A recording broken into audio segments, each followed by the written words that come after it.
Ladies and gentlemen, please be upstanding for the President of Ireland, Michael D. Higgins, accompanied by Professor David Madigan.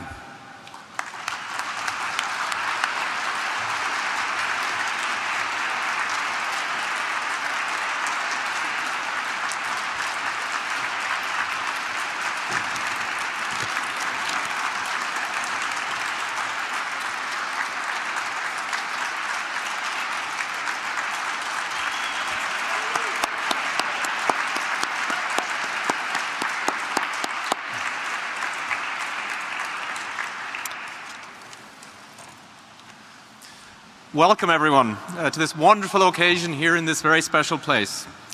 We are thrilled to welcome Uachtaráin na hÉireann, President Michael D. Higgins and his wife Sabina to Columbia.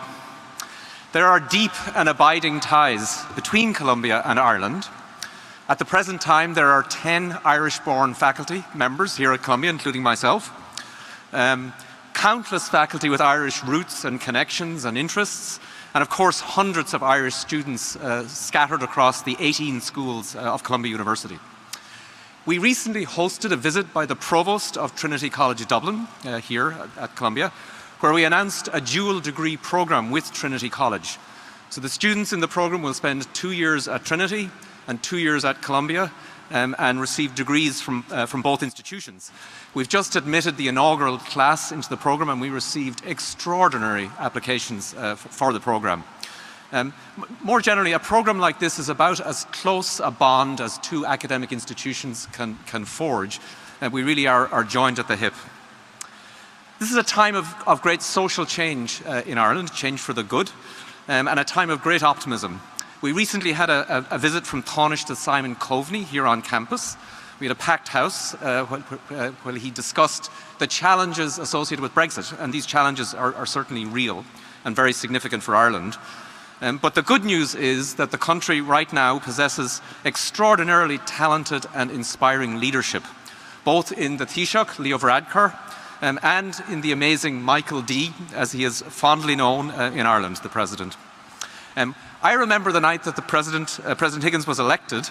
I was at a concert downtown, way downtown, featuring some Irish performers. And the great actor Gabriel Byrne came on stage to wild applause, and it was a rather partisan group, I have to say, but just marvelling at the very idea that Ireland had just elected a poet as president. His Excellency, President Higgins, was born in Limerick, in Ireland, where my parents come from. He studied at University College Galway, at Indiana University here in the United States, and at the University of Manchester. He also held academic appointments at University College Galway and Southern Illinois University. President Higgins has had a career as a poet and broadcaster and has contributed widely to political and philosophical journals on numerous subjects. Before becoming president, he had a close to 40-year career in the political arena, serving with great distinction as a senator, as a member of parliament, a TD as we call it in Ireland, as well as 2 separate tours of duty as a government minister. He was inaugurated as President of Ireland at Dublin Castle on the 11th of November 2011. As President, and indeed throughout his career, he has been a tireless and vocal advocate for human rights, peace and justice throughout the world. He has brought great honour and distinction to the office of President, and I am absolutely thrilled to welcome to the podium President Michael D. Higgins.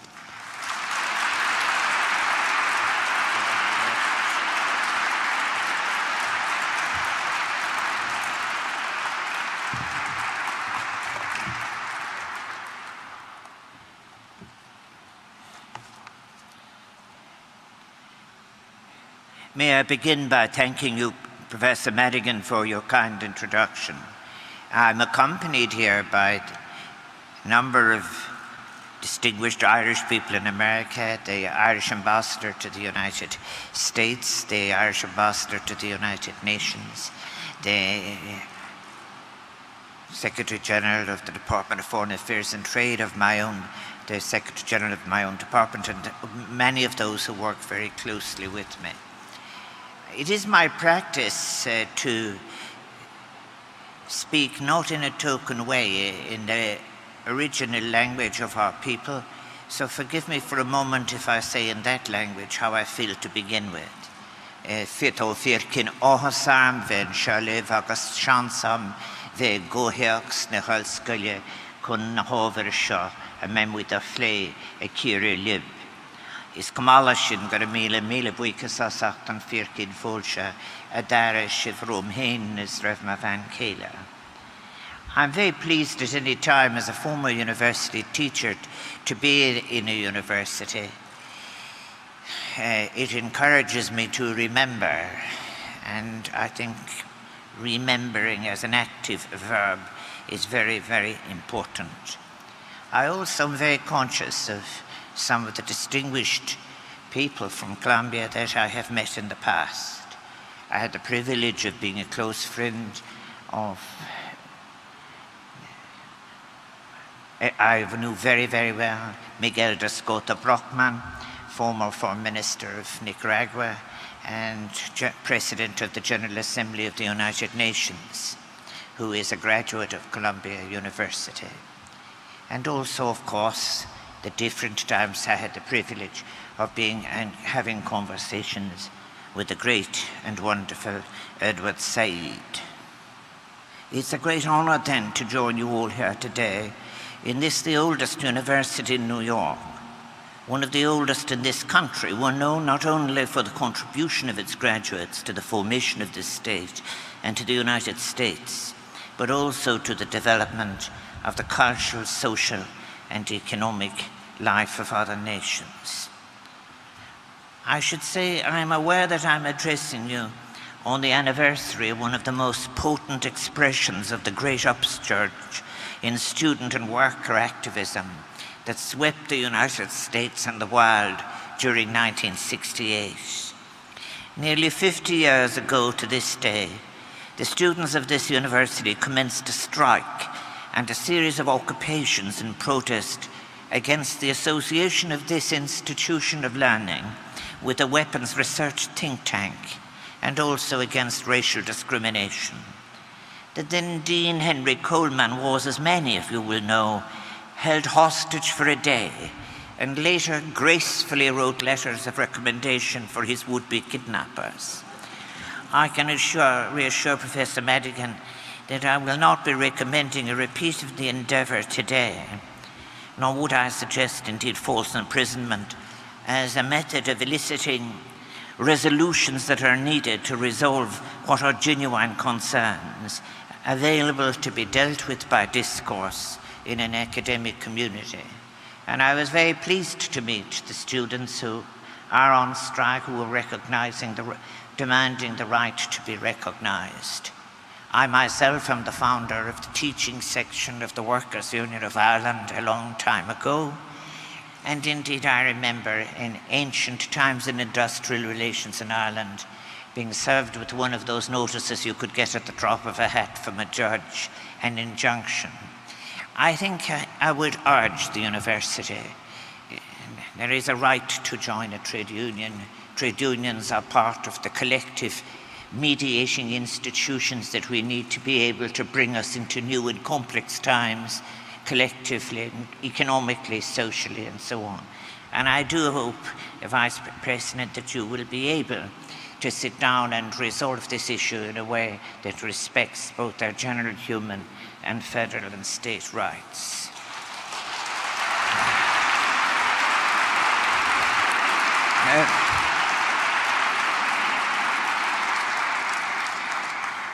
Apart from, I remember when I came to the United States for the very first time in 1966, and to become a research assistant and teaching assistant to Professor John O'Connor at Indiana University in Bloomington, Indiana. It was my first visit to the United States, and as a teaching assistant that particular time, we were in the middle of the Vietnam War, and your draft status was affected if you got less than a C in your grades, which put an immense moral pressure on myself as the person correcting Professor O'Connor's essays. I have to say that in that time, those two is the period of 1968, I think students in Paris students in California, students in different parts of the world, they did have different versions of what was taking place. A later president of France justified the breaking up of the University of Paris on the basis that it had all to do with sociology and philosophy, and therefore if you broke up the campus, you would in fact actually create a securer France. I remember I was in Manchester in 1968, and there were differences between different left-wing tendencies. Some of the least helpful would dismiss others by saying, he hasn't even read Althusser, you know. And I think, when I think back on it, one thing what it all had important, wherever they were, and I met many of them, they were people who were students who were acting with a vital purpose. And my wish for Columbia University is for it never, as I have said, I've spoken at the Sorbonne, at the London School of Economics and Politics, and my wish for them is that they remain academic communities, committed to critical scholarship, never yielding on the great resource that a university is for free thought, the right to read, the right to write, the right to be able to become involved in respectful dialogue with those of difference. And the students of 1968, full of energy, they were inspired, and they would in turn inspire similar movements of thought and action beyond those radical years. From the brave citizens who stood for greater democracy, I remember, in Mexico, and against authoritarianism in Czechoslovakia, to in 1969 as well, of course, the Northern Ireland civil rights movement on our own island of Ireland, which was demanding an end to over 40 years of sectarian discrimination. I try to tell you, because maybe there are many people in this room who are younger than myself, what was it like for those of us to come to a place studying sociology, philosophy of political science. We were coming really to be introduced to what was then modernization theory. There was great founding pillars of the Princeton studies from Gabriel Almond and Simon Verber, Huntington, McClelland and others, with their suggestion that the world was moving in an inexorable unilinear direction towards development. And we could come and we would be asked about what were the backward features of our country that was stopping us being like this successful industrial country. Orlando Fowles-Borda would describe it later as learning how North Americans were looking through ideological glasses at all of our societies. You could, in fact, where did we fit? If we weren't backward, where on the continuum were we? On this evolutionist mythology, this suggestion that it was just simply a matter that the world would move inexorably on with uncriticized growth, and that institutions would be just like the institutions that were just now obviously in a state of perfection, and to which academic lives could be devoted with ease. From all of that, I think it took most of us more than a decade to critique modernization theory and see it for what it was, with its quiet racism, its evolutionism, the deep methodological and theoretical flaws that were in it. And I have to say it's not dead yet. I think also as well, through all the acknowledged diversities of the movements that were taking place in that time, in the 1968, what did they speak about? What was in the literature? And there were constant pamphlets being produced. They were speaking a demand for economic and social justice, a demand for environmental justice. You could have a debate in California on the difference between social ecology and deep ecology, a demand above all else for peace and all of the possibilities that peace brings. Yet, the exuberance then of some of them in the fullness of time, people looking back on it would choose to say that it had a kind of exotic character. But one thing I am not in doubt with even now, looking back at it all, was the strength and power of its moral vision. The moral vision, these young people, how privileged it was to be young, to have the opportunity of being in a place of learning, to be able to have access to books, to be able to do research, and to be able to look out at the world and think that it might be different, that it mightn't be racist, that it mightn't be unequal, that it needn't conform to a single model, and that all the thought of the world was important, and that you could be both a poet and an economist and an anthropologist and a sociologist and all of this. That was the atmosphere of the time. It was not exotic, it was emancipatory, and it is what I wish for the student populations of the world today. It was a year in which one of the most important voices for peace, for global solidarity, and for a renewed moral purpose, both in the United States and our planet, was silenced by the bullet of an assassin. Earlier this month, we marked the 50th year since Dr. Martin Luther King was murdered in Memphis, Tennessee. 50 years later, we are invited again to live in the shadow of war with all its restrictions and all of its supporting structures that absorb the best of intelligence and science and technology, and which see diplomacy as something to be discarded and moving too slow. On Tuesday, I addressed the General Assembly of the United Nations as part of a two-day meeting held on the challenge of peace building and sustaining peace. The good news is that in the reports we discussed, a very specific repeated recognition of gender and a recognition of the importance of youth to achieve important issues like sustainability and an adequate response to climate change. And in preparing my remarks for that meeting, I recalled the declaration of solidarity that Dr. King made 51 years ago at Riverside Church.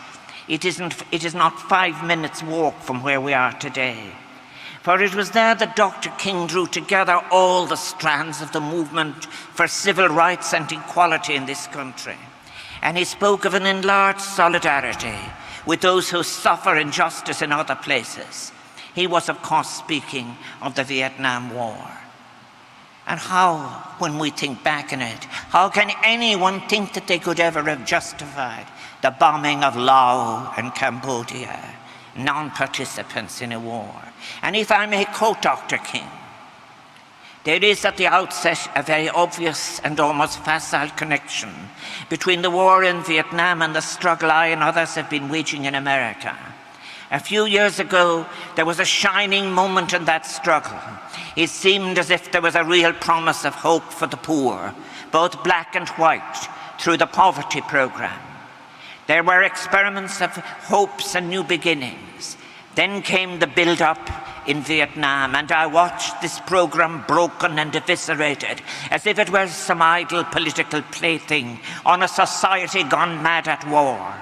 And I knew that America would never invest the necessary funds or energies in rehabilitation of its poor, so long as adventures like Vietnam continue to draw men and skills and money like some demonic, destructive suction tube. So I was increasingly compelled to see the war as an enemy of the poor and to attack it as such. These powerful words of Martin Luther King we must recall today in the first decades of the 21st century. We are still speaking of a society gone mad on war. The rhetoric, if you like, based on a politics of fear, it completely defeats discussions of a diplomatic kind that might respect complexity and which appeared to be moving too slow. And yet, in the universities of the world, in the societies of the world, there are beautiful words in Irish for all of this. Our word for creativity is cruthaíocht, and for our imagination it is samhlaíocht. And there are in the dead languages, and ours as a living one, many, many times when people spoke about equivalent words. And there always is in humanity the possibility for creativity and innovation, and it is why Martin Luther King's rhetoric draws from an emancipatory tradition, a tradition of rights, but also a biblical tradition that was drawing on the prophetic and saying that as long as you breathe, you must be able to hope. But I think it is something, that is very serious. 50 years ago, after Columbia University students sought to sunder the relationship between the academy and the armaments industry, too many of our finest minds are still called upon or induced to devote their skill, cultivated over so many years in our institutes of higher learning, to discovering new and more effective ways of killing, and sometimes of killing and wounding and injuring with impunity. A joint report of the World Bank and the United Nations, in advance of the meeting I attended this week, indicated that in 2016, more countries experienced violent conflict than at any time in the last 30 years. And yet, reported battle-related deaths in 2016 were 10 times higher than the post-Cold War high of 2005, a decade. This has occurred in both lower and middle-income countries, including those nations considered to have relatively strong institutions, which had long been considered a prerequisite for economic expansion and social peace. I, as an aside, say we cannot continue to neglect the assumptions of the economic models that have in fact gave us modernization theory. And however difficult it is, we must be able to have a heterodox approach towards scholarship, which will enable us to recognize cultural difference, the importance of gender and history.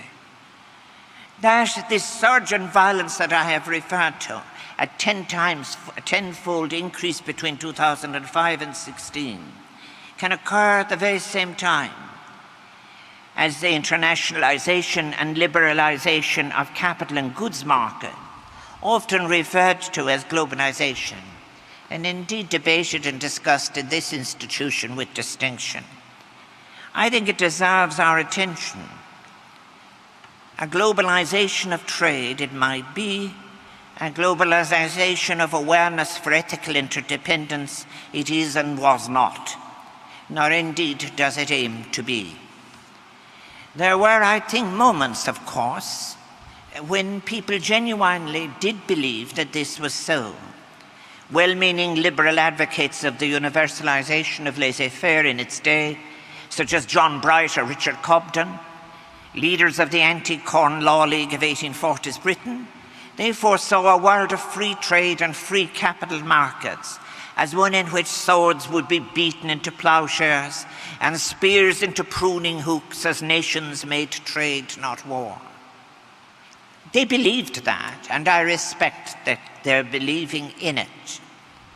But the First World War, that collision of empires that consumed a generation of the young and threatened the old, told us that peace does not rest upon common markets or upon processes such as globalization.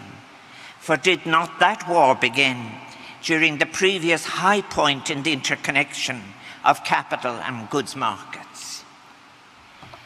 Peace, as Dr. King may have reminded us, depends upon a recognition of a fundamental dependence and solidarity between us, upon our capacity for compassion and empathy and sympathy, and upon our shared commitment to institutions through which we may discern together the common good and unite behind collective endeavors.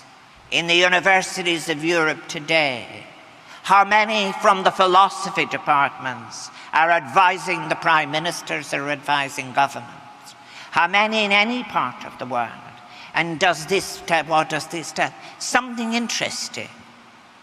It is as if metrics useful as a source of judgment have in fact displaced judgment itself, and beliefs on the narrowness of metrics have in fact displaced philosophy. When we speak of nation states whose institutions, whether through habit, intellectual formation or practice, tend to view the world through the prism of a narrow realism, a real difficulty with that term anymore, which in its distortion of empirical fact, realism that does not submit itself to empirical test, negates the very conceptual value of realism itself as a concept, or indeed a philosophical tool. And any attempt to build that vital solidarity of which I speak is regarded by some as hopelessly naive, a kind of as having a normative moment, a normative emphasis that is doomed to fail in a global state system, we are told, founded on the principles of the Peace of Westphalia, cuius regio eius et religio. To accept such a conclusion would, of course, be to ignore the very lesson that such as Dr. King sought to teach us. Nation-states are made by their citizens. They speak in the name of their citizens. Even in authoritarian societies, the capacity exists through collective action and through imaginative solidarities to redefine what is so often presented as an imprescriptible national interest. It is with sadness, and more than on one occasion, that I have reflected on all that could have been, not just here in the United States, but across the world, if Robert F. Kennedy, a man very close to the hearts of the Irish people, had not been taken from us in that summer of 1968, only 2 months after Dr. King. Robert Kennedy was an unusual pragmatist, yet he seized the moment and the atmosphere of the times with characteristic courage and idealism, drawing upon the energies of the movement that Dr. King had done so much to craft and to propose a renewal of the role of the United States in world affairs. In this decade, may I suggest, and the decades to come, we must prove ourselves, discover it in ourselves, to be capable of demonstrating that same informing moral vision and that same spirit of pragmatic idealism that animated Dr. King and Robert Kennedy and others as we seek to meet the challenges that they confronted in their time. The requirement for just, sustainable, and inclusive development throughout the global world. The resolution of conflicts through discourse and diplomacy, conflicts both ancient and new. The imperative to confront the great inequalities that divide our societies. The urgent need to welcome those fleeing from war, persecution, famine, and natural disasters. We must do so with what Professor Richard Falk has recently suggested in a tribute to your graduate of the university, Miguel de Scota Brockman, as ethical radicalism. And I sometimes think about the impact of the communications technology that has developed since that time I came to the United States first. Now we know of every famine. We cannot say we didn't know. In Ireland, there is a huge response always in relation to famines. But is it not the case also when you see a deepening inequality in all of the indicators, and we have a massive explosion of population in some of the poorest conflict zones of the world, and we have an event such as Davos, where a very small number of people present themselves as gods come to earth, and the television sets of the world consumes them. And we do not turn a hair to hear that less than 500 people control as much wealth as the bottom 40% of the population of our planet. Are we morally strong to be in that condition? Or are we not closer to what Pope Francis has called being in a condition of indifference that is dangerous? In this, I think, too, it's interesting to ask ourselves, how can we recover this sense of moral urgency? As I've said, Professor Falk called it ethical radicalism. And we do face new challenges.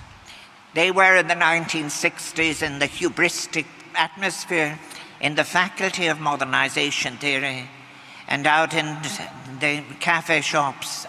I think people were struggling to come to terms with what was biodiversity, not to speak of the loss of biodiversity.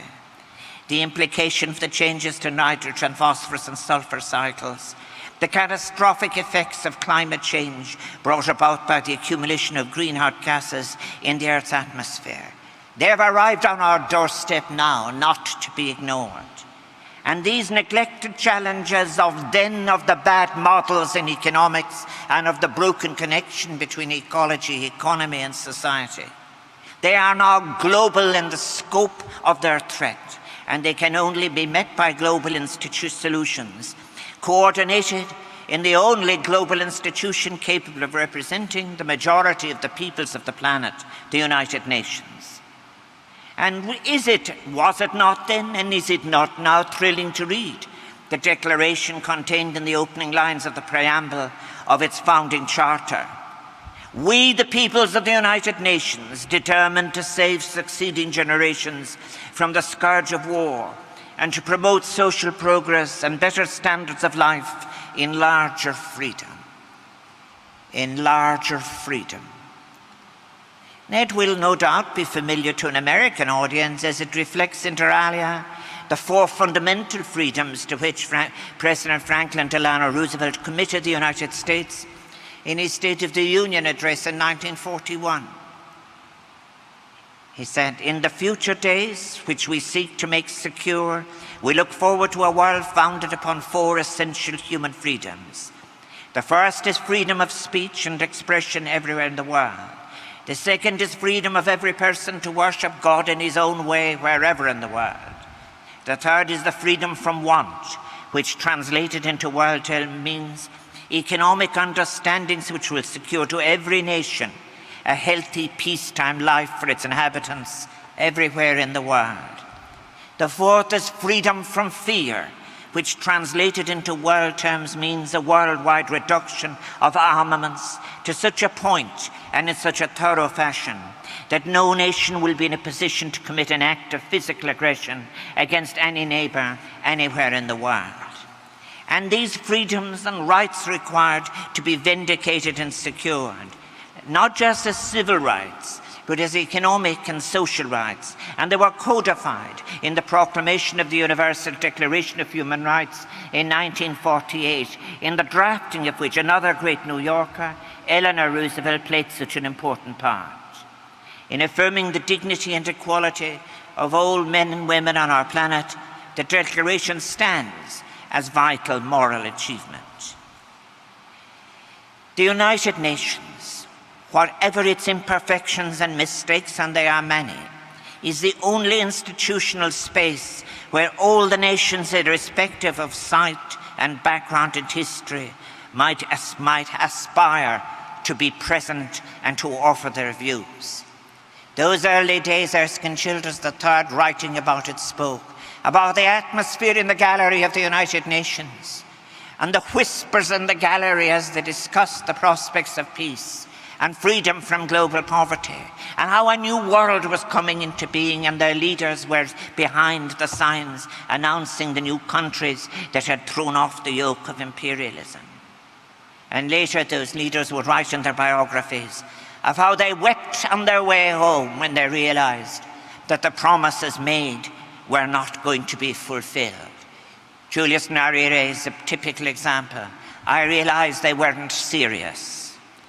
Now, there are, of course, institutional rigidities contained within the structure of the United Nations. For example, the Security Council, the organ of the United Nations charged with maintaining international peace and security, is dominated by 5 permanent members, whose individual veto powers and, may I suggest, narrow and often self-serving interpretation of what they call their national interests sometimes frustrate concerted action.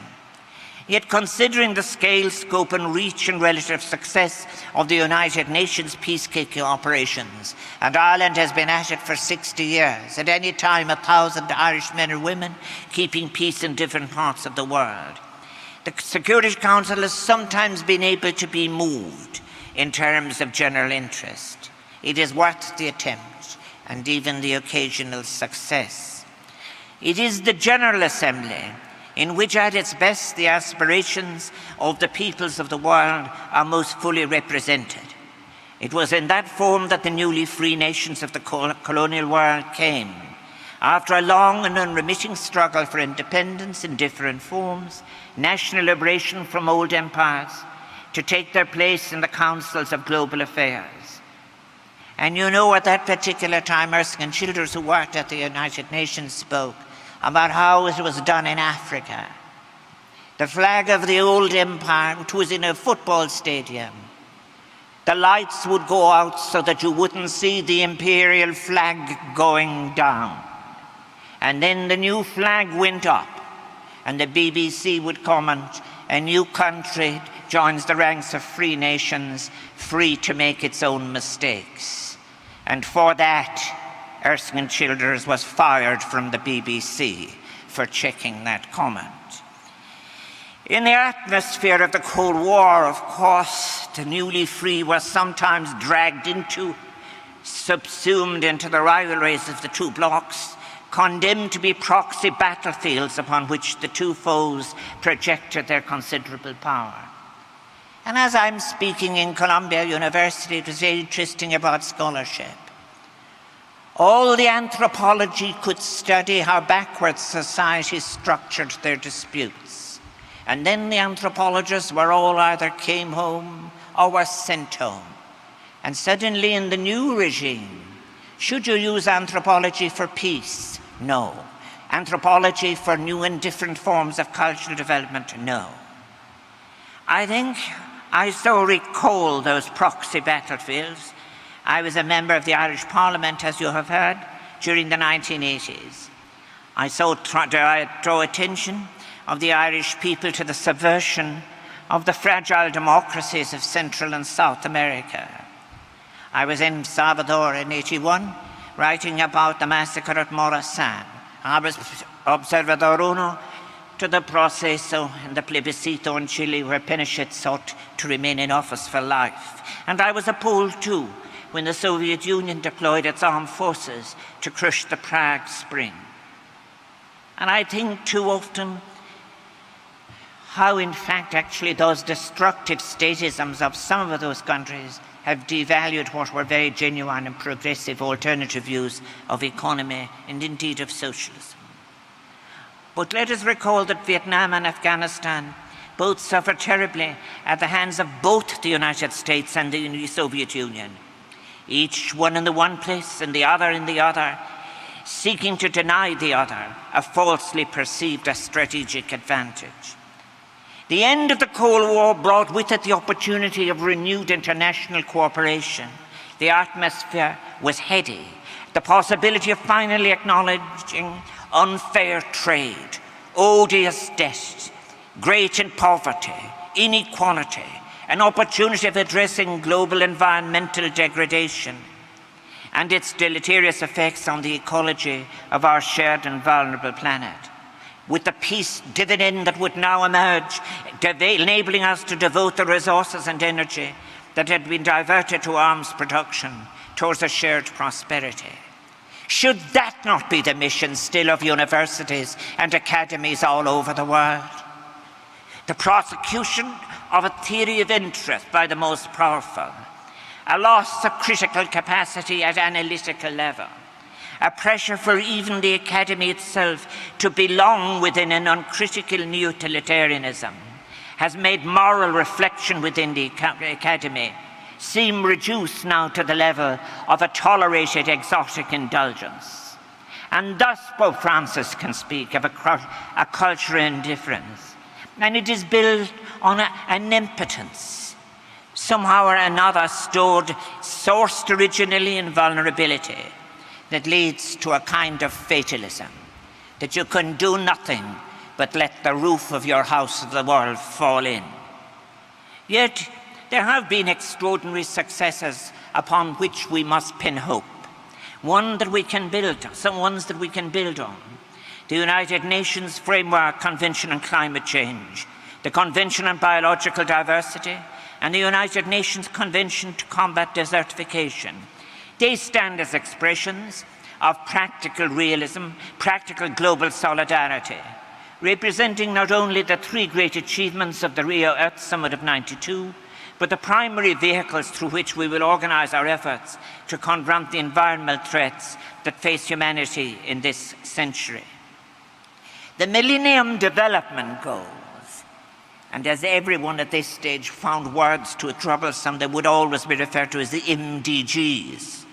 The Millennium Development Goals and marshalling member states, the international financial institutions in the United Nations and its agencies behind a common purpose and commonly agreed set of targets. They provided an example of what could be accomplished if nation states and international institutions were prepared to dedicate their resources to the vindication of freedom from want. I like to speak about a civilization of sufficiency. But there were failings in the Millennium Development Goals, the MDGs. The goals, the most ambitious of which was to eradicate hunger and extreme poverty, were only binding on the global south. In their formulation and preparation, the voices and assumptions of the global north carried more weight than the countries to whom the goals applied.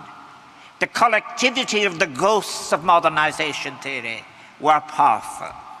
Above all now, however, in this, the 10th year since the onset, I think, of the global financial crisis, we should acknowledge that the international economic policy framework of the early 2000s reflected a hubristic faith in the efficacy of liberalized capital markets and free financial flows, a faith that had dominated World Bank and the International Monetary Fund since the 1980s. The World Bank in its day would regard agriculture as not suitable for investment in Africa. Then it changed its mind. Then it printed in another document, education is the next big thing in Africa, and so on. To his credit, the former chief economist of the World Bank and one of the most eminent scholars in this institution, Joseph Stiglitz, did the world a signal service by revealing the economic and social damage visited upon the global south by the imposition of a narrow intellectual framework. I question the word intellectual. Yet the framework is evidenced in the courses of Economics 101 in universities and business schools across the globe. What is taught in Economics 101? Not one university in North America teaching 15% in the history of economic thought or of political economy. Metrics on its own, instead of metrics as contribution to knowledge. It has a medievalist ring, all of this. I think of Galileo, this unquestioned form as a kind of natural law of economics. I am speaking, of course, of the theory of government and governance that we're now sometimes allowed to speak of as neoliberalism, or as others call it, the ideology that dare not declare its name. We know its policy agenda all too well. The removal of all constraints on growth, the use and flow of capital and wealth, the redistribution of income upwards through sharp reductions in the taxation of capital and introduction of charges for public services, the dismantlement of collective bargaining and institutions of wage and price coordination. Yet all the research tells us again, and from good universities, that unequal societies are sick societies, and that societies with strong equality are healthier societies. Yes, and it is heartening to see that now the international financial institutions, once responsible to the United Nations, the World Bank and the International Monetary Fund, are beginning to return to some elements of the wisdom of their founding father, John Maynard Keynes, and to recognize that the regulation, even controlled by the state of capital flows and the public interest, should not only be permitted, but should at times be actively encouraged. Does any serious economist who has studied the subject for a week believe that you don't need the state to give a lead in relation to responding to climate change or achieving sustainability? And then too, there is a growing and welcome literature from such as Professor Mariano Mazzucato on the entrepreneurial state and its role in sustainable economics. Around the period of the hubris, that intellectual framework that made it all possible, was the notion that after the fall of the Berlin Wall, all activity of the state was bad, and therefore all activity in the private sector was good. And thus we're left now with the situation of, for what therefore should the state be there? Does everything belong to the market, life itself? Of course, there is the hilarious article that someone says matters of love and marriage should be left to the marketplace. What once seemed inevitably and ideologically locked institutions, though, they are now beginning slowly to turn their attention not only to the undeclared assumptions of bad and dangerous economic models, poor methodology, but also, I welcome it, the measurement and tackling of income inequality within and between nations. And they've recovered something that's a mixture of pop psychology and economics called behavioral economics. This renewed focus on what are, let us not forget, some of the most fundamental questions of political economy are welcome. And I hope it will lead to a recovery of the critical inquiry that is necessary, one that is open to questioning the old and stale orthodoxy of what is, I see, known as an unmoored economics, which claim to encompass and explain in its arrogance the totality of our social and physical reality. On that point, and to finish this, if I mention student protests in 1968 at the beginning, half a century later, in Paris and in Cambridge, students have initiated protests. But guess for what? They're asking simply to be allowed to hear economics from different perspectives. They're holding protests in Paris and Cambridge on the right to have a broad curriculum, to hear the history of economic thought and an introduction to different economic models, 50 years after 1968. I believe that something of the spirit of a long-delayed humility which may be breaking out for a time after the financial crisis pervaded the global north, and it informed the negotiations of the 2030 Agenda for Sustainable Development. That is our great success, which included the 17 Sustainable Development Goals and the fact that they were negotiated for all and applied crucially to all members of the United States.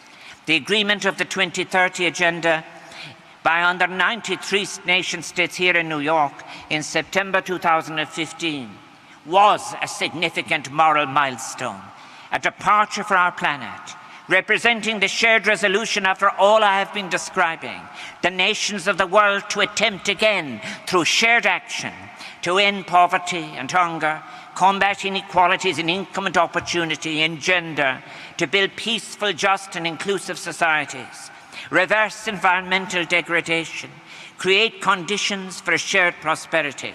In a word, to achieve the larger freedom that President Roosevelt spoke of 77 years ago. But to do so, you must have the space and the capacity and the willingness to test the models by which you do it. And this shared commitment is so different in character from the imposition of any neoliberal structural adjustment program of the past imposed by the international financial institutions or any of the diktat of the powerful emerging from the Security Council or from any single power. Incidentally, as President of Ireland, I have again and again acknowledged how proud I am that Irish and Kenyan ambassadors worked so hard. They were appointed by the President of the General Assembly to facilitate the negotiations, and I'm proud of Ireland's role. And yet then only 3 months after that agreement in New York, the Conference of Parties to the United Nations Framework Convention on Climate Change came to a settlement. After all the warnings and the false dawns and the recriminations that finally recognized the demand of climate justice, they acknowledged what is nothing less than an imperative for survival of so many of the peoples of the world in this century.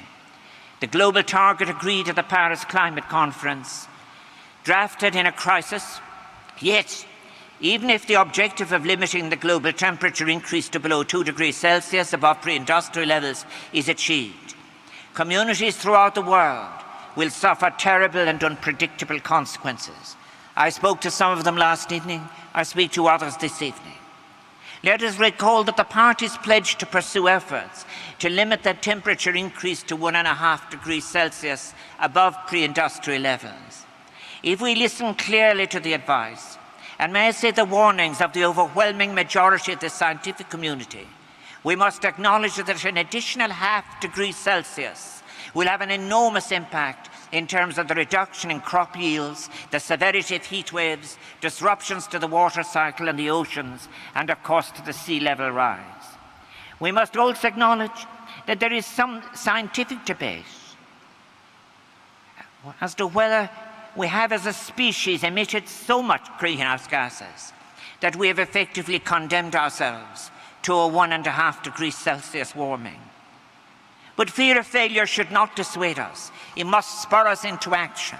And these two agreements, the Sustainable Development Goals and the Paris Climate Accord, they represent a hard-won global consensus.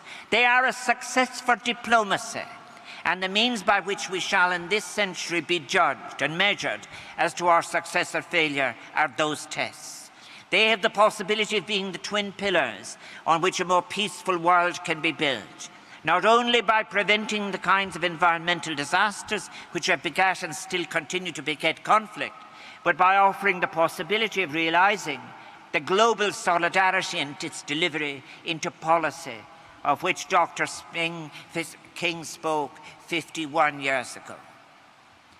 That year, 2015, then was a year of hope, a moment of hope, one that proved that despite cynicism that too often mars international relations, the nations of the world could discern a global common good, and in doing so rededicate themselves to the founding principles of the United Nations. And now yet the shadows gather. We've already begun to see member states resile from their commitments, whether in the temptation of those who consider themselves to great powers to return to safe certainties and old politics of the Security Council and to the G8 as vehicles for global agreement, or through a new and quixotic isolationism, which would eschew the United Nations and turns instead to a bilateralism informed by some kind of false nostalgia for the 19th century rather than the needs of the 21st century.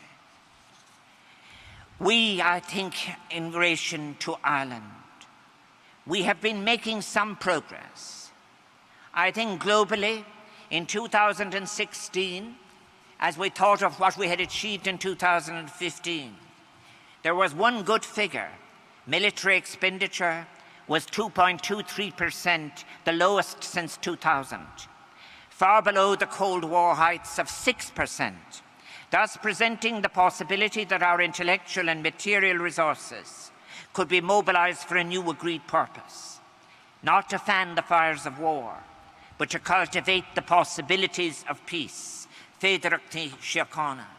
Yet some of the permanent members of the Security Council are now preparing themselves for a new arms race, and the arms race industry is delighted, buttressed by vast state contracts as it continues to export weapons of death and destruction for use not at home but in Syria and Yemen and the Democratic Republic of the Congo.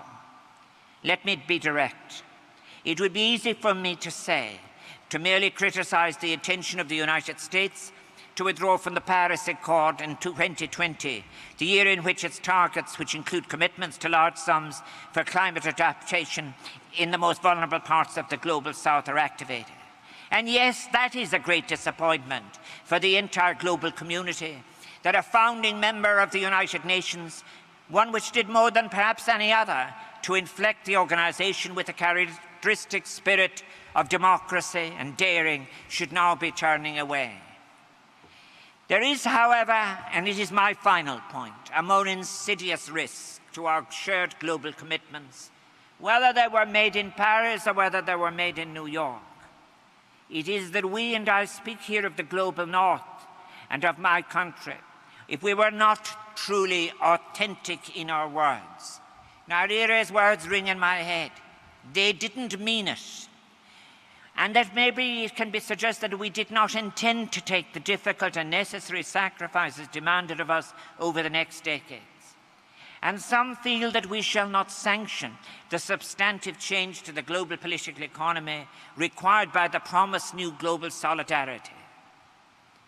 In a hall with so many young, it is authenticity that the young and so many of the old on the streets of the world find missing from the discourse of our times.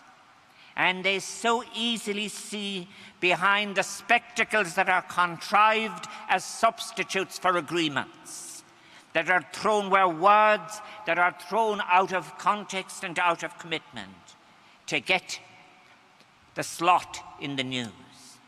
For example, more than in any other place on earth, the continent of Africa, which will now be the crucible for the global challenges I have been describing, it is bearing and will continue to bear the greatest consequence of climate change, with all the possible implications for the displacement of people, the degradation of the environment, the eruption of new conflicts over diminishing natural resources that will bring. By 2050, the continent of Africa will contain 2.5 billion people. Of these, 1.3 billion will be young people. There is the challenge. Should they wait for their sustainable development until the meetings of shareholders in the North have been convinced that investment in Africa is a good thing? Or should alternatively they not have the right for science and technology and all of the inventions that are needed for appropriate technology to leap over borders like culture and music and be available to enable them to achieve their sustainability?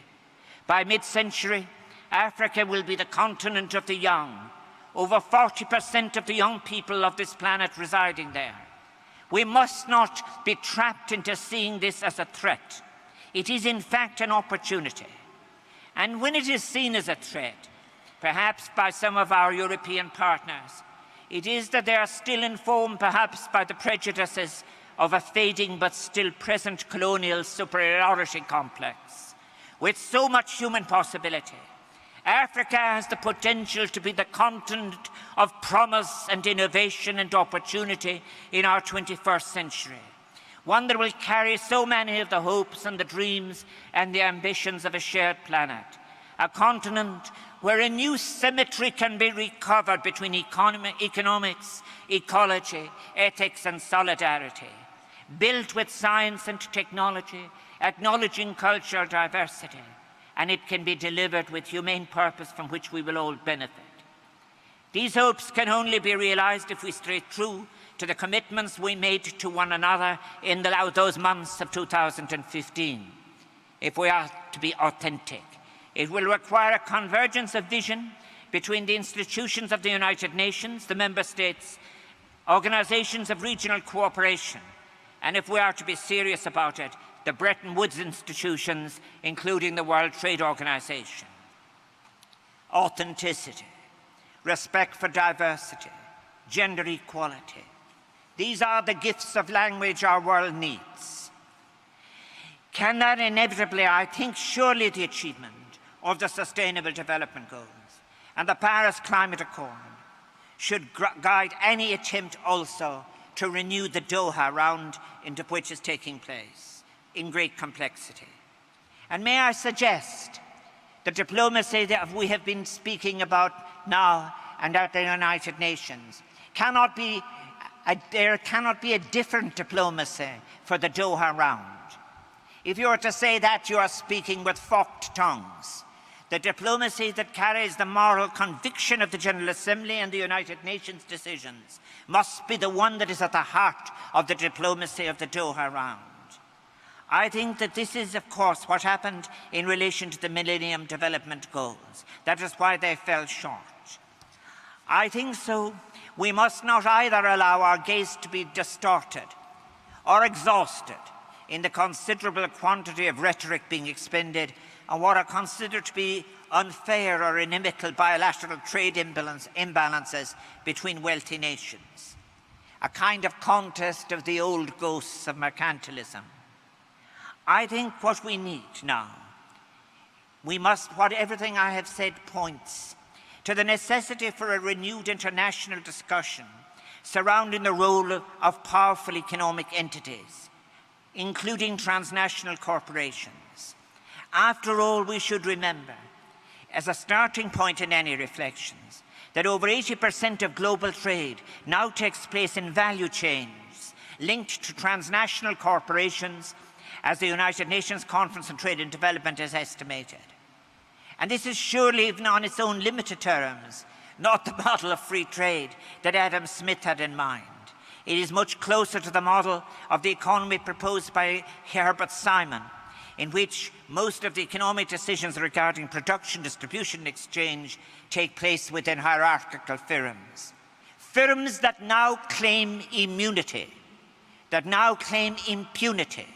I recall the president of one saying, after a case in Ecuador where the local people had been poisoned, "We will fight this case until hell freezes over, and then we will fight it on the ice." And there was shareholder applause. I think where we are now, if we recognize, dear friends, 2 years ago, the General Assembly of the United Nations adopted Resolution 7262, which recognized that sustaining peace was both an end point and a process through which a common vision of a shared society could be crafted, in which all the needs of the people could be met. And when he assumed office, the Secretary General of the United Nations, Antonio Guterres, emphasized that conflict could only be prevented, in his words, if we were by addressing the root causes through the 3 pillars of the United Nations: peace and security, sustainable development, and human rights. That must be the priority of everything we do. I agree with the Secretary General, and he has outlined an ambitious plan of action, which has Ireland's support. And may I finish by recalling again the words of Dr. King when he said in his penultimate sermon, "We are tied together in the single garment of destiny, caught in an inescapable network of mutuality. That mutuality and that solidarity demands that member states and the communities that support them remain authentic to the commitments that they made to their peoples and each other, particularly through those 2 landmark agreements of 2015.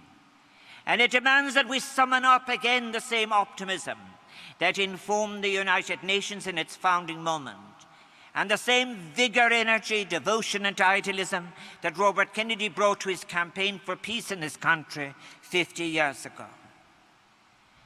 Above all, it demands that same spirit of hope and righteousness that animated the students who sought to change not only a university or a city or a nation, but the world.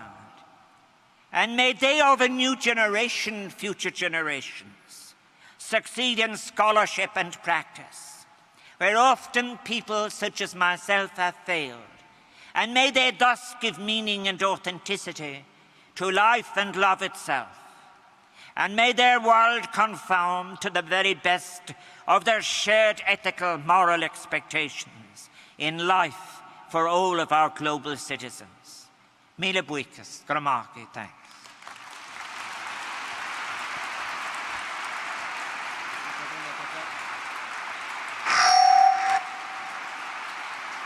Got some water?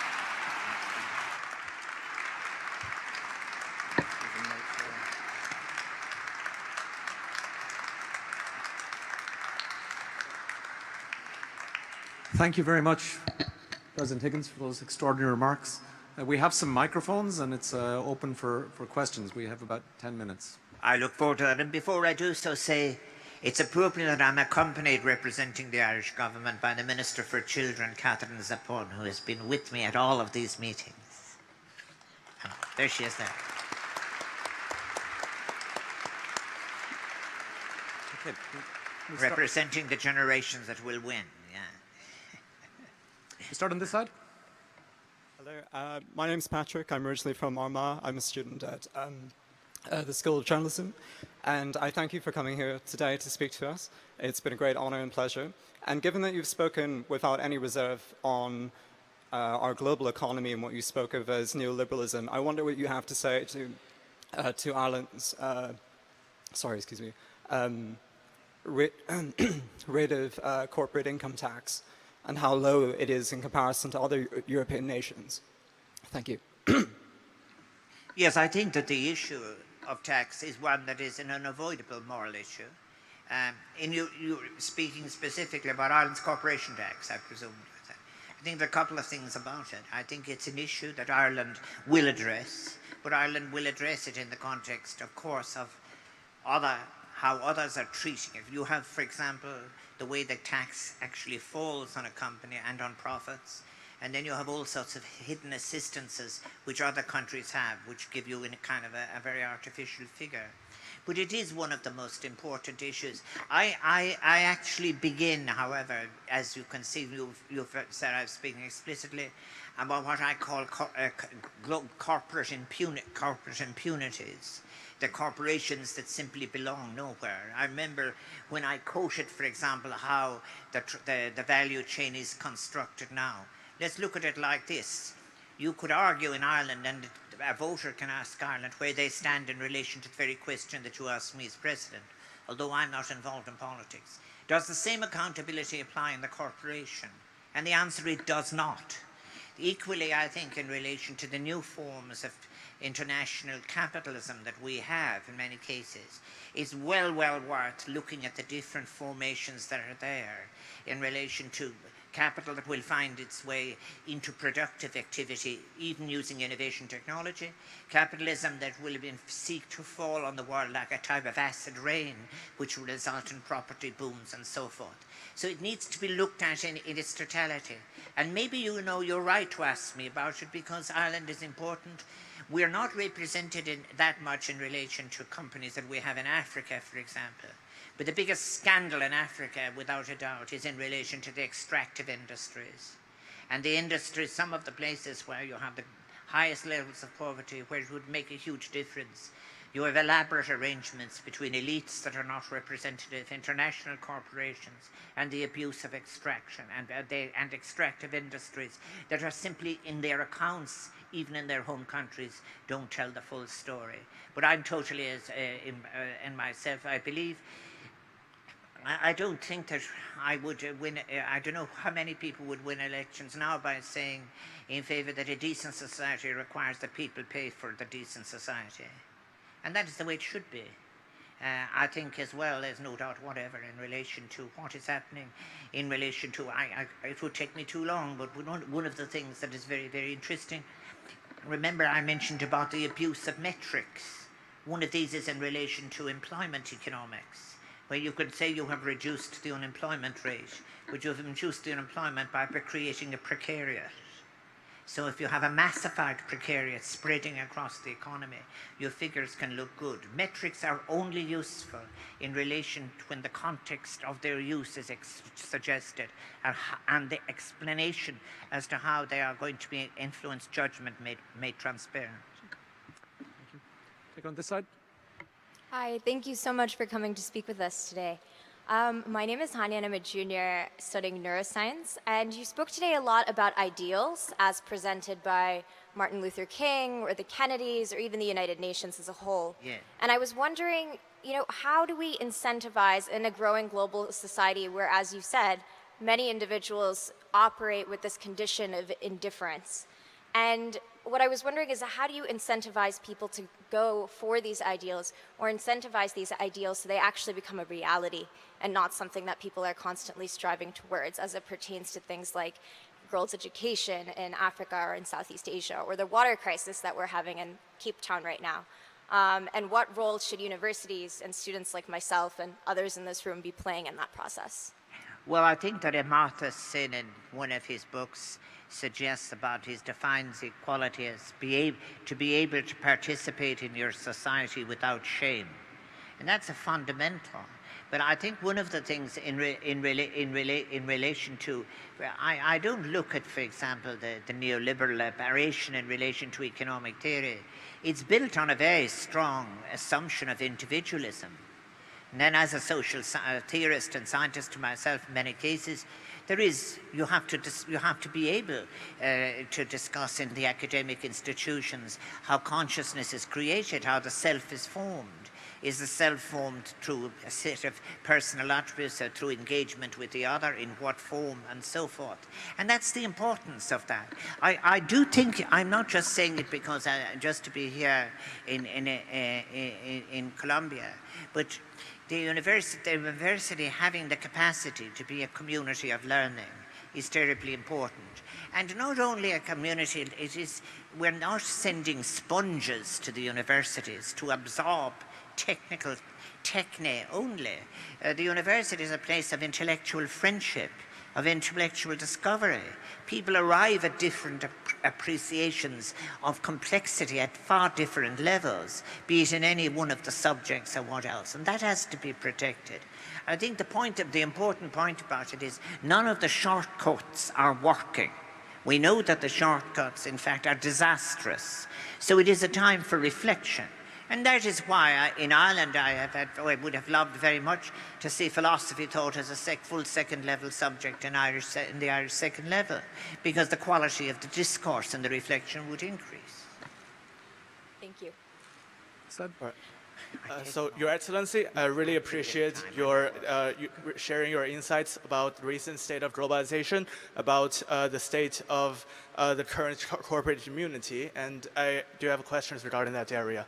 So, you mentioned that of these multinational corporations that were able to overstep the boundaries of sustainable development and basic human rights in favor of profits. And so far as I heard, many of these business executives are bound either by business ethics or just by plain law to act in the best interest, actually monetary interest of their shareholders, which necessitate them to take these actions. So do you think in order for us to best realize the goals of making a better world, a peaceful world, a sustainably developing world, is it a better idea, is it a good idea for us to rethink business ethics, to rethink corporate law and everything like that, or is it more necessary, is it better to return to ultima ratio regum, the last argument of the monarch, which is guns?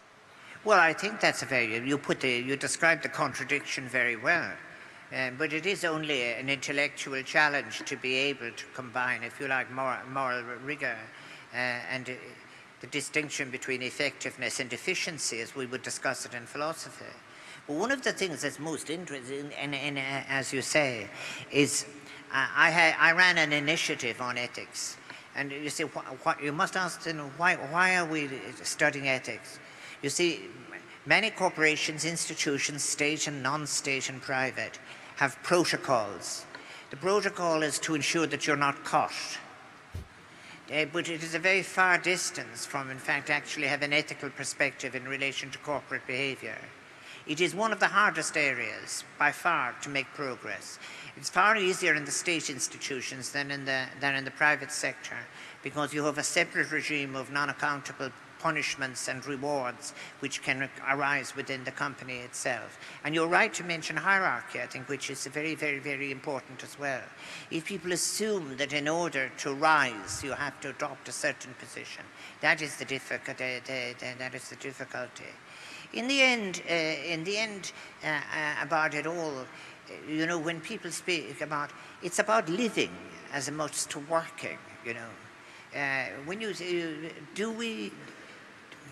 should all the children of the world go through all of life asking, how have I made myself useful? It would be a fairly limited perspective. And yet that is the message that is pounded out all of the time, you know. And that's why at the same time then you get what Zygmunt Bauman would call people consumed in their consumption. How much do you want to consume? How much do you want to own? And why are people having massive ecstatic responses because a billionaire has appeared on television and who knows might have smiled at them? What's wonderful about it? There are such things as ingenuity. I'm not anti-corporate at all. I think that it is possible to do all of this, but I think you need to do it from a formation and a base that is scholarly rigorous.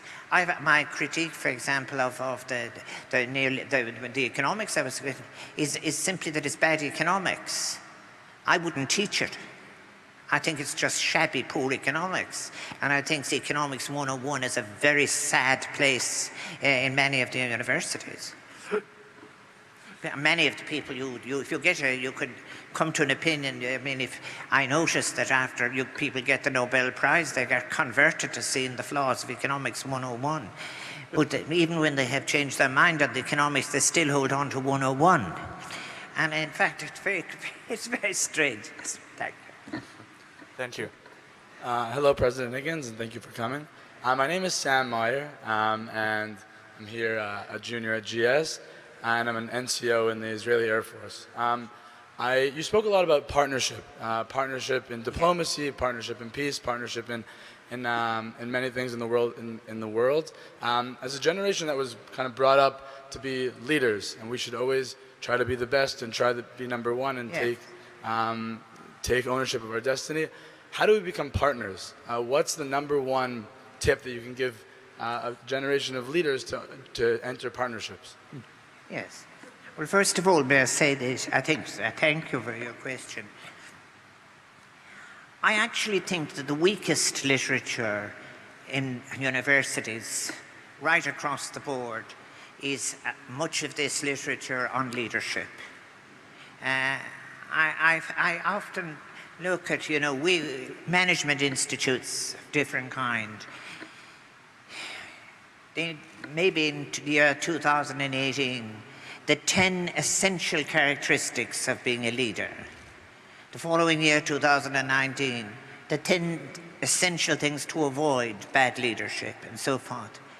I find it, to be quite frank with you, as someone who studied sociology and psychology, I find that kind of literature not enormously helpful. I think what is very helpful is broader-based literature on motivation, and your question is an entirely valid one. And in relation to innovation, you see, let's take it the other way. If you do it the other way, you're talking about it is that there is some kind of infinite version of the self that can be expressed in a way that will get a feedback that will acknowledge you as a leader.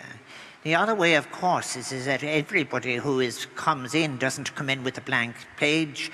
You are, in fact, carriers of cultural elements. You're carriers of assumptions that are surrounding one. But the real primary test is how do you deal with the other that is in front of you. The leadership of the person, for example, about it is, here is a question you won't find in the leadership manual. Somebody is begging on the street. Should you stop and have a conversation, or should you walk on? You see, this is again, if I might say so, where universities are incredibly important. Ground must be held in relation to teaching these subjects properly. There are a whole series of manuals. They're very interesting. As somebody whose books are in bookshops, and that when you go in and you see, there's one whole massive section on how to be a success. And then over at the other side is another section on how to heal yourself. And it isn't neither the one about healing yourself is about healing the world. And the one over on the other side about success is not about success for your community or country or the world. It's about yourself. So I think that people have to kind of rinse this extreme individualism out of themselves. And they'll have a wonderful feeling. I'm sounding like a self-help book now. And they will put it, but it'll be very good. They could even have a drink afterwards. Thank you. So, President Higgins, I think, would be happy to answer questions all day, but there's we have various constraints here. So how about we just take one more question, and then we'll wrap it up. Do you know what it is? You asked the question, 4 of you, and I'll answer them in the one answer. Would that do? Perfect. In order to be democratic. Go for it. Yeah. Hello, President Higgins, and thank you very much for your speech and for coming to visit the university. And so my question is about the wonderful cultural and literary production of Ireland. And there have been a lot of great Irish writers and poets, such as Yeats and Shaw and so on and so forth. And as a poet yourself, I'm interested to hear your thoughts on why that might be, and how also one can live a creative and vigorous life. So, cool. Over here. Hello. Thank you very much. I've been very much enjoying your eloquence and everything you've been saying. I'm curious, you mentioned the UN and you mentioned the Sustainable Development Goals for 2030. I'm interested in what you think the role of indigenous peoples is in that, and as well as the concept of vivir bien. Yeah, thanks. We're here. Hello. Hi, my name is Rami. I'm a graduate student in the School of Engineering.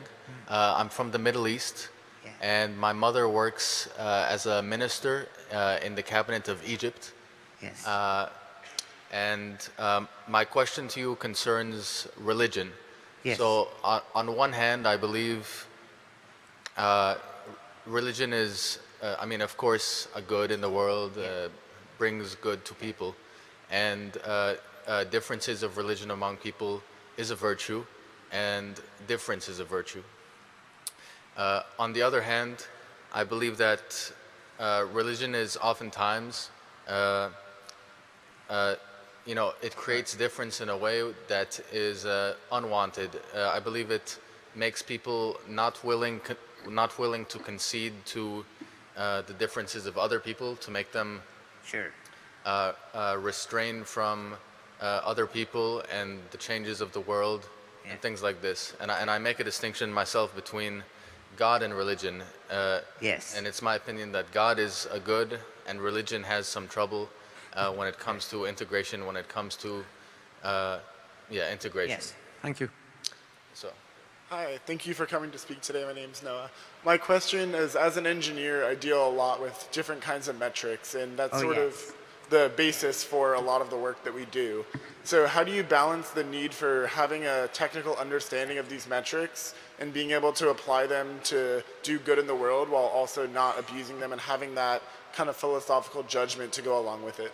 Excellent. There's some nice simple questions for you.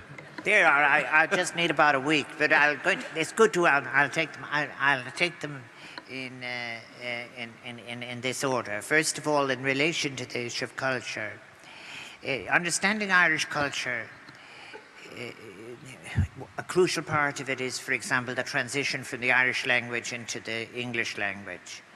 Long before the famine, in the middle of the 19th century, people in Ireland, as a heavy migratory country, realized that in order to manage in the country to which you'd emigrate, you would need English.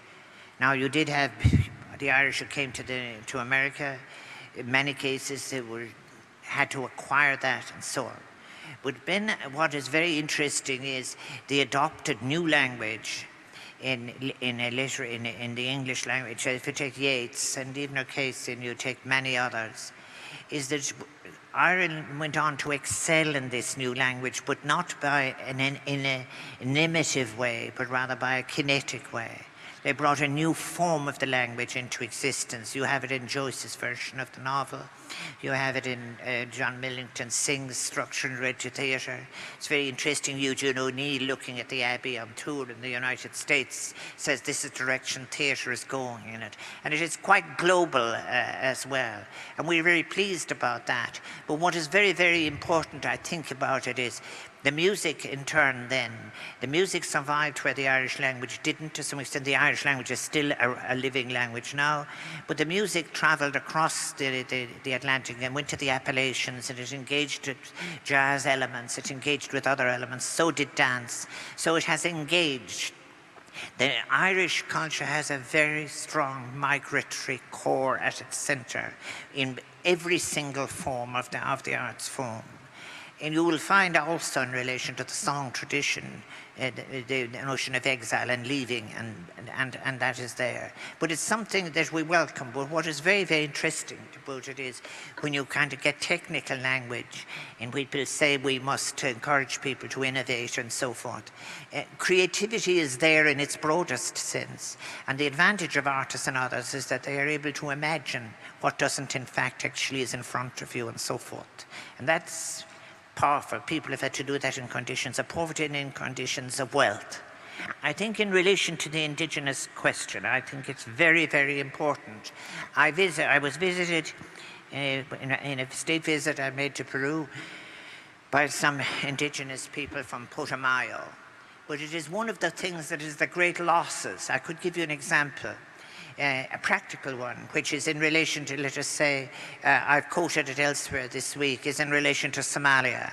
I was in Somalia during the Somalian famine, and Mr. Sanoun from North Africa was the United Nations representative, about to lose his job because the bigger powers were getting impatient. And the only way to solve the flow of young people into the two warlords in Mogadishu was to use the elders and the clan system. But the clan system is a system of mediation, of justice and generosity, no more than the indigenous systems of how do you behave with generosity if your case has been vindicated, which exists in the African system. We've paid a terrible price for neglecting the setting of when we seek to bring resolutions and mediations into cultural settings. An awareness of what would have been traditional dealings with things would have been a great advantage and has often been ignored. I think in relation to, there is a stirring of the movement in relation to the South America and particularly at the present times in relation to indigenous rights. They're the most neglected rights. And I spoke about it when I visited Australia. I found the question about religion and study very, very interesting. I would only say this, which is interesting, you're quite right. It is where in fact belief systems are, most of the main religions, I think, those when you're approaching it as a scholar, is that you're continually invited and reminded that you're to stay studying. So therefore it is never, I spoke to someone this week about it, it's not a case of trading certainties. It is when things get reduced not just to a certainty, but then to an instrument of division and an instrument of exclusion that it gets dangerous. In relation to a former president of the Richard Falk essay that I quoted, which is a tribute to Miguel de Soto Brockman, former Mr. Nicaraguan, former president of the General Assembly. The essay that Richard Falk, the title he gave to it was Spirituality and its Contribution to Diplomatic Creativity, something like that. So the notion of, for example, where it gets really bad, I think, is there's in the 18th century in the European tradition, what people call the European Enlightenment. It begins well as the displacement of superstition, and then it becomes a servicing tool of colonization imperial in the second half of the Enlightenment. And then you have significant scholars like Diderot and others who are in fact actually philosophers arguing, Enlightenment philosophers arguing against colonization. So the retention of the concept of mystery and of matters being unfinished and being open is what I think in Descoda would call a horizon of faith. And I think that's the distinction between the different belief systems.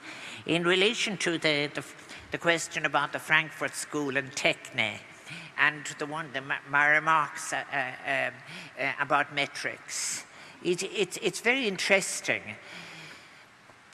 Many of the metrics, first of all, I think it's important to respect the mathematics that's below the measure. And also, I think what I'm saying is metrics can be very good as summary, particularly as forms of communication to people.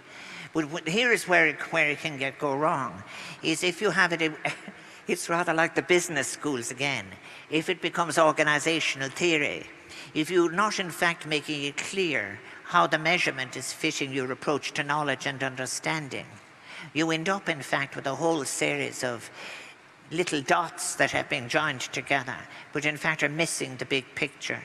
Another one of it is interesting in the history of management theory in relation to that, is that, you know, when you had before, just after Fordism and all of the rest of it, the idea is that all intelligence is actually withdrawn from the productive space and now exists in the boardroom.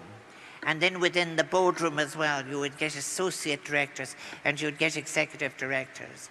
And therefore what you are really saying is that all intuitive wisdom and knowledge exists in this narrow space. But how then are the people who are working on the floor to function?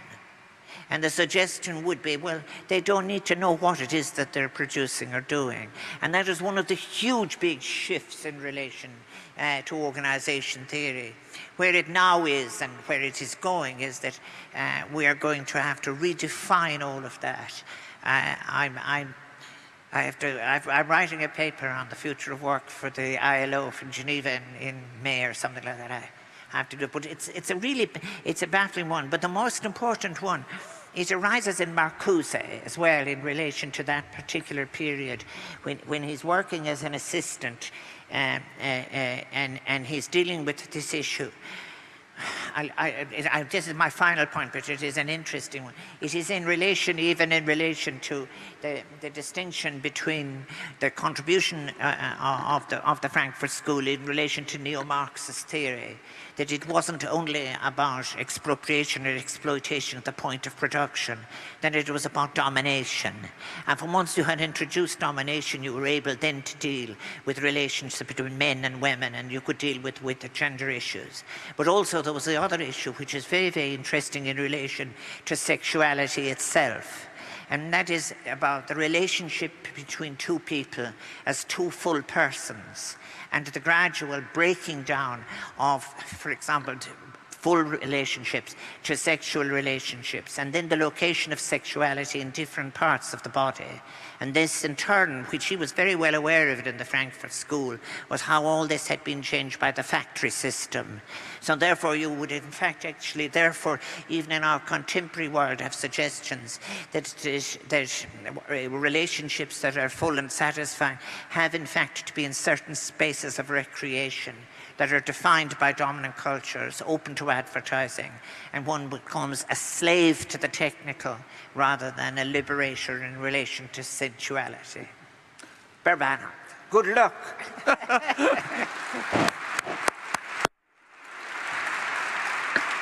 So, thank you, everyone, and thank you for joining us this afternoon, and thank you to President Mrs. Higgins. Thank you very much. Ladies and gentlemen, please remain in your seats as we escort President Higgins and delegation out of the rotunda.